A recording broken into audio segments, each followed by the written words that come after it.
My parents expected me to rely on family support, but after I built independent income and career authority, I chose financial self-reliance and set boundaries that reshaped our relationship permanently.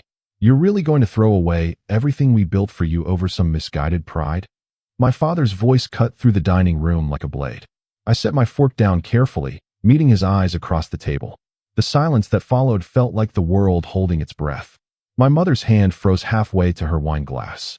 This wasn't just another family dinner argument. This was the moment everything changed. Hey viewers, before we move on to the video, please make sure to subscribe to the channel and hit the like button if you want to see more stories like this. I'm 29, single, and until 3 months ago, I thought I had the perfect family dynamic. My parents had always been supportive, maybe too supportive. "We're just trying to help you succeed," my mother said, her voice tight. I'd heard that line my entire adult life. The help came in many forms over the years. A down payment on my first apartment after college. Connections to their business associates when I started my career. Monthly deposits into my account when things got tight. It never felt like charity because they never called it that. They called it investment. They called it family. They called it what parents do for their children. "I'm grateful for everything you've done," I said, keeping my voice steady. My father leaned back in his chair, that familiar expression of controlled disappointment settling over his features. "Grateful, but not grateful enough to keep accepting our support," he said. It wasn't a question. "I'm 29 years old, Dad. I need to stand on my own." My mother finally lifted her wine glass, taking a long sip before speaking. "This is about the promotion, isn't it?" 3 months ago, everything shifted. I'd been working in digital marketing for 6 years, grinding through campaigns and client accounts. The work was solid, but I was always aware of the safety net beneath me. My parents' financial support meant I never had to worry about making rent if I lost a client. It meant I could take risks, turn down work that didn't feel right. But it also meant every success felt half-earned. The promotion came out of nowhere. My boss called me into her office on a Tuesday afternoon, and I walked out as the company's new creative director. The salary increase was substantial, nearly double what I'd been making. For the first time in my adult life, I didn't need my parents' money. "The promotion is part of it," I admitted. My father's jaw tightened. "We helped you get to a place where that promotion was even possible." He wasn't wrong. The apartment they helped me afford was in a good neighborhood, close to the office. The connections they'd made had landed me my first real client. The monthly support had allowed me to focus on building my skills instead of scrambling for survival. But somewhere along the way, the help had become expectation. "I want to return what you've given me," I said. I pulled out my phone and opened my banking app. The transfer was already queued, waiting for confirmation. $200,000. Every deposit they'd made over the past 7 years, calculated and compiled. My mother's face went pale. "What is this?" she whispered. "It's repayment. Every dollar you've put into my account since I graduated, plus 5% interest." My father stood up so fast his chair scraped against the hardwood floor. "You tracked it? You actually tracked every dollar we gave you." The anger in his voice was something I'd never heard directed at me before. "I wanted to be accurate," I said. "This isn't a business transaction," my mother said, her voice breaking. "This is family." That word hung in the air like smoke. Family. It had always been the trump card, the final argument that ended all discussions. If it's family, then why does it come with conditions? I asked. The question landed like a grenade. My father's expression shifted from anger to something colder. "What conditions?" I took a breath, steadying myself for what came next. "Last week, you called me about the Henderson account." My father owned a commercial real estate firm, successful and well-connected. The Henderson account was a major client, someone he'd been courting for months.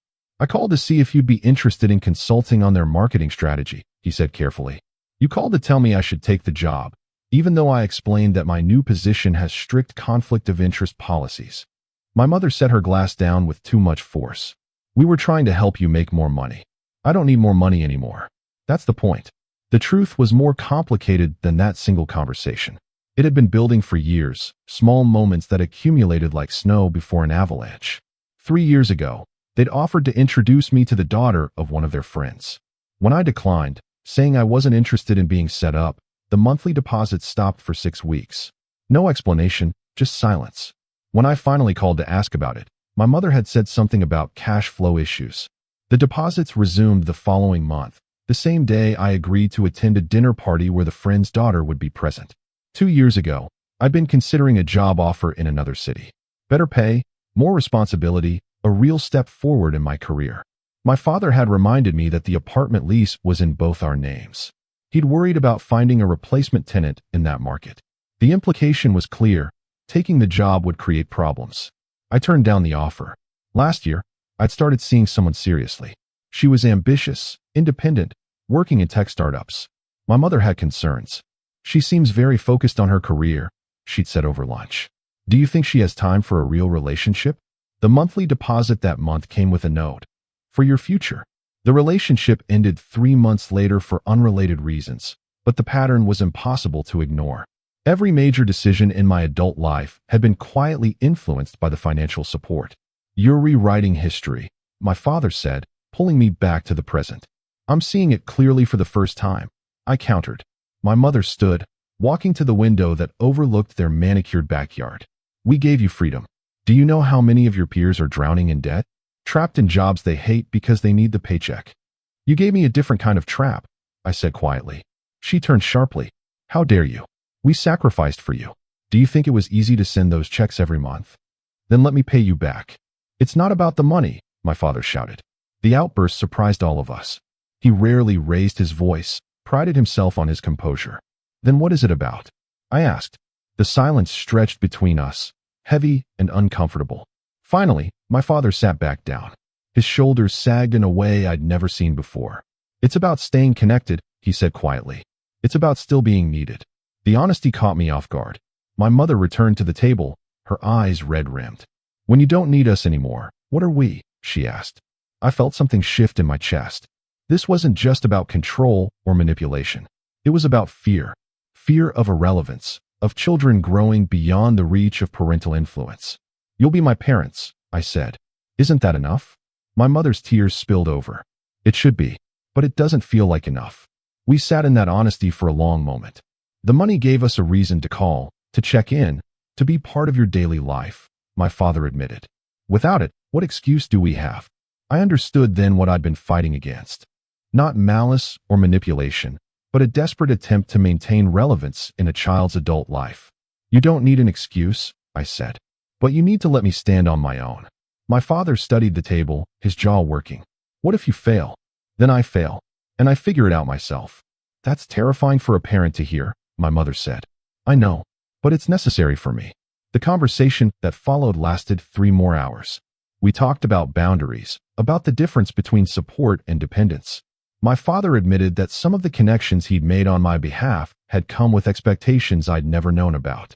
Business favors traded on the promise of my future consulting work. Social debts incurred with the understanding that I'd be available for their network. "You built obligation into my success without telling me," I said. He nodded slowly. "I thought I was building opportunity, but I see now how it could feel like a cage." My mother talked about her own parents, who'd cut her off completely after college.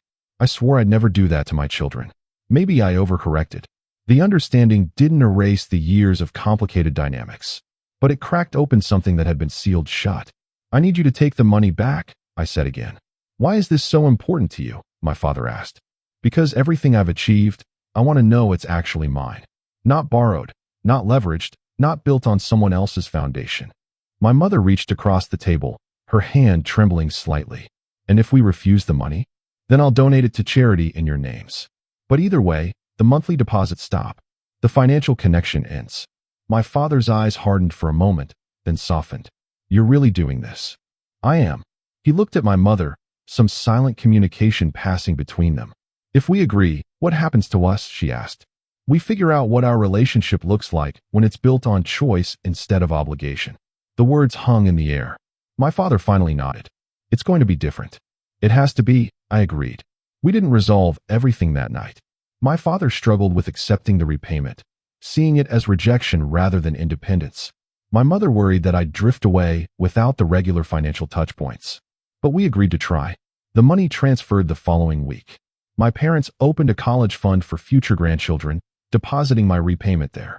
"Someday, maybe you'll understand why we did what we did," my mother said when she told me about the fund. "Maybe I already do," I replied. "But understanding doesn't mean accepting." The first month was awkward. My father would start to call, then stop himself, unsure if he had a reason. My mother sent texts that felt forced, asking about my day without the usual financial check-ins. But slowly, things shifted. We started having conversations about ideas instead of accounts. My father asked about my creative projects without trying to connect them to his network. My mother shared stories about her own career before kids, something she'd rarely discussed. The relationship became lighter, less weighted with unspoken expectations. 3 months after that dinner, my company landed a major account. My creative direction on the pitch was what sealed the deal. I called my parents to share the news, and for the first time, the success felt completely mine. "That's incredible," my father said, and I could hear genuine pride without the undertone of ownership. "I'm so proud of you," my mother added. "You did that all on your own." The words meant everything. 6 months later, I was having dinner at their house again. Different this time, easier. My father was telling a story about a difficult client, asking for my perspective without expecting me to solve his problem. My mother was talking about a volunteer project she'd started, excited about her own pursuits. "I've been thinking," my father said as dessert was served. "I owe you an apology." I set down my coffee cup. "For what?" "For treating your life like an extension of my business. For building dependencies instead of confidence." My mother reached over and squeezed his hand. "We both did," she said. "We thought we were protecting you, but we were protecting ourselves from losing you." "You never had to lose me," I said quietly. "We know that now," my father replied. "But fear makes people controlling." The honesty was refreshing, painful, and necessary. "I'm not going anywhere," I said, "but I need you to trust that I can handle my own life." "We're learning," my mother said with a small smile. That dinner ended with hugs instead of tension. As I drove home, I thought about the cost of independence. The relationship with my parents would never be what it was. That version, built on financial threads and unspoken obligations, was gone. But what was emerging felt more real, even if it was messy. A year after that first confrontation, I was promoted again. Senior creative director, overseeing a team of 12. The salary was almost ridiculous, more than I'd ever imagined making. My parents took me out to celebrate, and my father picked up the check without comment. "Thank you for dinner," I said as we walked to our cars. "It's what parents do," he replied with a smile. "No strings attached." "I know." My mother hugged me tight. "I'm learning to be proud of your independence instead of threatened by it," she whispered. Those words stayed with me. The boundary I'd set wasn't just about money. It was about defining myself outside the shadow of their support. About proving to myself that I could succeed without the net. About rebuilding a relationship on mutual respect instead of financial dependency. Not everyone understood the decision. Friends thought I was being harsh, ungrateful. They were just trying to help, someone said at a party. But help without boundaries becomes control. Support without autonomy becomes dependence. And love without space for independence becomes suffocation. The hardest part wasn't setting the boundary. It was maintaining it when things got difficult. 8 months after I'd returned the money, my company went through restructuring. My position was safe, but the instability was stressful. My father called one evening. "If you need anything," he started. "I know," I interrupted gently. "But I'm okay." The pause on the line felt like a test. "All right," he said finally. "But the offer stands." He didn't push, didn't make me feel guilty for refusing. That restraint meant more than any amount of money ever had. The restructuring passed, my position strengthened, and I came through it without assistance. The confidence that came from weathering that storm on my own was worth everything. Now, 2 years after that initial dinner conversation, my relationship with my parents has found a new equilibrium. We talk twice a week, sometimes more. The conversations are about lives and ideas, not accounts and obligations. My father asks for my opinion on his business decisions, treating me as an equal rather than a dependent. My mother shares her own ambitions, projects she's pursuing now that she's not focused on managing mine. Last month, they visited my new apartment. One I found myself, signed the lease alone, furnished with my own money. "It's perfect," my mother said, looking around with tears in her eyes. "It suits you," my father added, and I knew he meant it. The space was mine in a way nothing had been before. Every piece of furniture, every decision, untangled from anyone else's influence. As they left that day, my father pulled me aside. "I understand now what you were fighting for," he said. "I didn't then, but I do now." "What changed?" I asked. I stopped seeing it as rejection and started seeing it as growth. That perspective shift had transformed everything. The boundary I'd set had forced all of us to evolve. My parents had to find identity beyond being providers. I had to prove I could stand without the net. We all had to learn that love doesn't require leverage.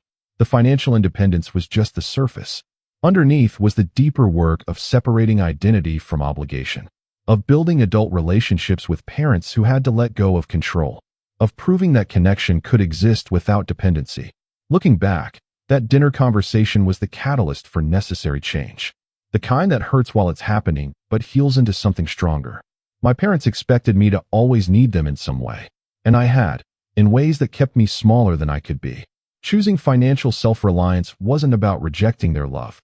It was about claiming my own life, my own success, my own failures.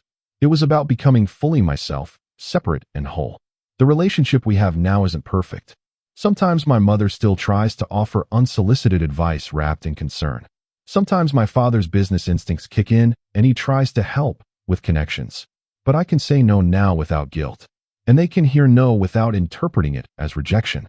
That's the real victory. Not the money returned or the boundaries set, but the mutual respect earned. The ability to be family without being entangled. To love without controlling. To support without creating dependence. Last week, my father called just to talk about a book he'd read. No agenda, no underlying purpose, just conversation. "I'm reading this too," I said, surprised by the coincidence. "We could discuss it over lunch this weekend," he suggested. "I'd like that." As we hung up, I realized this was what I'd been fighting for.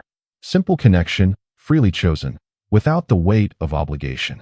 The path to get here was harder than I'd anticipated. Reshaping family dynamics always is. But standing in my own life, built on my own foundation, was worth every difficult conversation. My parents expected me to rely on family support forever. Instead, I chose to build something they never gave me. Not wealth or success or career authority, but independence. True, complete, unencumbered independence. And in choosing that, I gave us all the chance to build something better. A relationship based on who we actually are, not what we need from each other. That's worth more than any amount of money they ever deposited. That's the foundation I'll carry forward into whatever comes next.